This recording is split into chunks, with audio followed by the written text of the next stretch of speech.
ഇന്ന് ഞാൻ സിമ്പിളായിട്ടുള്ള അതുപോലെ നല്ല രുചിയുള്ള ഒരു സ്നാക്കുമായിട്ടാണ് വന്നിട്ടുള്ളത്. നമ്മളിത് മുട്ട വെച്ചിട്ട് ചെയ്യുന്ന സ്നാക്കാണ്. അതുകൊണ്ട് തന്നെ മുട്ട ഉണ്ടെങ്കിൽ നമുക്ക് വളരെ പെട്ടെന്ന് ഉണ്ടാക്കിയെടുക്കാൻ പറ്റും. നല്ല ടേസ്റ്റുമാണ്, അതുപോലെ തന്നെ വളരെ സിമ്പിളും ആണ്. അപ്പോൾ നിങ്ങളെല്ലാവരും ട്രൈ ചെയ്യുക. നമുക്ക് നോക്കാം ഇതെങ്ങനെ ഉണ്ടാക്കുന്നതെന്നുള്ളത്. അപ്പോൾ ഇതിന് ആദ്യം തന്നെ വേണ്ടത് പുഴുങ്ങിയെടുത്തിട്ടുള്ള മുട്ടയാണ്. അപ്പോൾ ഞാൻ 4 മുട്ട എടുത്തിട്ടുണ്ട്. അത് ഇതേപോലെ ഒരു ഗ്രേറ്റർ വെച്ചിട്ട് നന്നായിട്ടൊന്ന് ഗ്രേറ്റ് ചെയ്തെടുക്കുക. അതാകുമ്പോൾ നമുക്ക് ഒട്ടും തന്നെ കട്ടയൊന്നുമില്ലാതെ നന്നായിട്ട് മിക്സ് ചെയ്തെടുക്കാൻ പറ്റും. അപ്പോൾ ഞാനിവിടെ 4 മുട്ടയും ഗ്രേറ്റ് ചെയ്തെടുത്തിട്ടുണ്ട്. അതിനകത്തോട്ട് ഒരു സവാള കുഞ്ഞായിട്ട് നുറുക്കി എടുത്തിട്ടുള്ളത് ചേർത്ത് കൊടുക്കുക.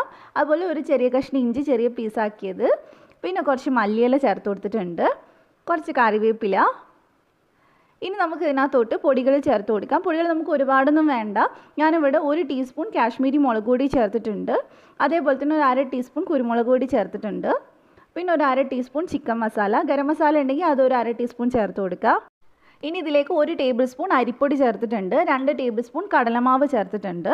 നമ്മൾ ഈ പൊടികളെല്ലാം കറക്റ്റായിട്ട് ചേർക്കണം. ഈ കടലമാവാണെങ്കിലും അരിപ്പൊടി ആണെങ്കിലും കൂടിപ്പോരുത്. അപ്പോൾ നമുക്ക് കഴിക്കുമ്പോൾ അത്ര ടേസ്റ്റ് ഉണ്ടാവില്ല.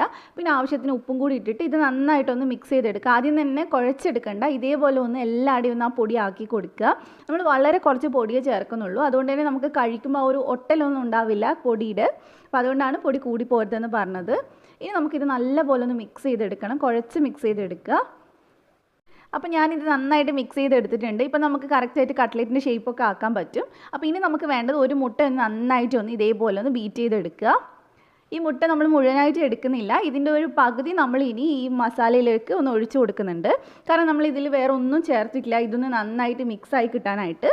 അതുപോലെ തന്നെ നമ്മൾ എണ്ണയിൽ ഇടുമ്പോൾ ഇങ്ങനെ മുട്ട ചേർക്കുകയാണെങ്കിൽ പൊടിഞ്ഞു പോകുമൊന്നുമില്ല. നമ്മൾ സാധാരണ കട്ട്ലറ്റ് ഉണ്ടാക്കുമ്പോൾ ചിലർ പറയാറില്ലേ പൊടിഞ്ഞു പോകുന്നു എന്ന് എണ്ണയിൽ. അപ്പോൾ ഇങ്ങനെ ചേർക്കുകയാണെങ്കിൽ പൊടിഞ്ഞു പോവില്ല. അപ്പോൾ നന്നായിട്ട് മിക്സ് ചെയ്തെടുത്തിട്ടുണ്ട്. ഇനി നമുക്ക് ഇതിൽ നിന്ന് കുറച്ചെടുത്തിട്ട് ഒന്ന് കട്ട്ലറ്റിൻ്റെ ഷേപ്പിലോട്ട് മാറ്റാം. കയ്യിൽ കുറച്ച് എണ്ണ തടവോ അല്ലെങ്കിൽ കൈ നന്നായിട്ട് വാഷ് ചെയ്യുകയോ എന്തെങ്കിലും ചെയ്താൽ മതി. അപ്പോൾ നമുക്ക് നന്നായിട്ട് ഉണ്ട പിടിച്ചെടുക്കാൻ പറ്റും. അപ്പോൾ ഇതേപോലെ ചെയ്തെടുത്താൽ മതി. ഈ ഒരു കട്ടിയിലാണ് നമ്മൾ ചെയ്തെടുക്കുന്നത്. പിന്നെ നമുക്കിത് ഒരുപാട് അങ്ങോട്ട് വേവാനൊന്നുമില്ല, കാരണം പൊടികൾ വളരെ കുറച്ച് ചേർത്തിട്ടുള്ളൂ. അപ്പോൾ ഇനി നമുക്കിതേ ഇത് കറക്റ്റായിട്ട് എടുത്തിട്ട് എണ്ണയ്ക്കകത്തോട്ട് ഇട്ട് ഫ്രൈ ചെയ്താൽ മതി. അപ്പോൾ ഞാനിവിടെ ഫ്രൈ ആക്കാനായിട്ട് സൺഫ്ലവർ ഓയിലാണ് എടുത്തിട്ടുള്ളത്.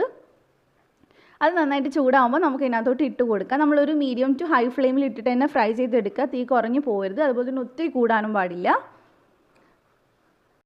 ഇനി നമുക്കിതൊന്ന് തിരിച്ചിട്ട് കൊടുക്കാം. തിരിച്ചിട്ട് കൊടുക്കുമ്പോൾ സൂക്ഷിച്ചിടുക, അങ്ങനെ പൊട്ടുമൊന്നുമില്ല, എന്നാൽ ഇടുന്ന സമയത്ത് പൊട്ടി പോകാണ്ട് നോക്കുക. അതുപോലെ തന്നെ നമ്മളിത് തിരിച്ചിടുന്നതിന് മുമ്പായിട്ട് ഇതിൻ്റെ മുകളിലേക്ക് സ്പൂൺ വെച്ചിട്ട് എണ്ണയൊന്ന് ഒഴിച്ച് കൊടുക്കുകയാണെങ്കിൽ മേൽഭാഗം അത്യാവശ്യം ഒന്ന് സെറ്റായിട്ട് കിട്ടും. ഇതേപോലെ ചെയ്തെടുത്താൽ മതി. അപ്പോൾ ഇനി നമുക്ക് ഇതും കൂടി ഒന്ന് തിരിച്ചിട്ട് കൊടുക്കാം. നമ്മൾ മുട്ട ബീറ്റ് ചെയ്ത് ചേർത്തുകൊണ്ട് തന്നെ അങ്ങനെ പൊടിഞ്ഞു പോകുന്നില്ല എണ്ണയ്ക്കകത്ത്. അപ്പോൾ ഈ സൈഡ് നമുക്കൊന്ന് വേവിച്ചെടുക്കാം. ഒത്തിരി നേരമൊന്നും എടുക്കില്ല. നമ്മൾ അതുപോലെ തന്നെ ഒരുപാട് മുങ്ങിക്കിടക്കണ അത്ര ഓയിൽ ഒഴിച്ചിട്ടില്ല കേട്ടോ. അപ്പോൾ അത് നിങ്ങളുടെ ഇഷ്ടത്തിനനുസരിച്ച് ഒഴിക്കാം. അപ്പോൾ അതേ ഇതിവിടെ റെഡി ആയിട്ടുണ്ട്. അങ്ങനെ എണ്ണ കുടിക്കുന്ന ഒരു സ്നാക്കും അല്ല, നമ്മളെ സാധാ കട്ട്ലേറ്റ് പോലെ അങ്ങനെ എണ്ണയൊന്നും ഒത്തിരി കുടിക്കില്ല.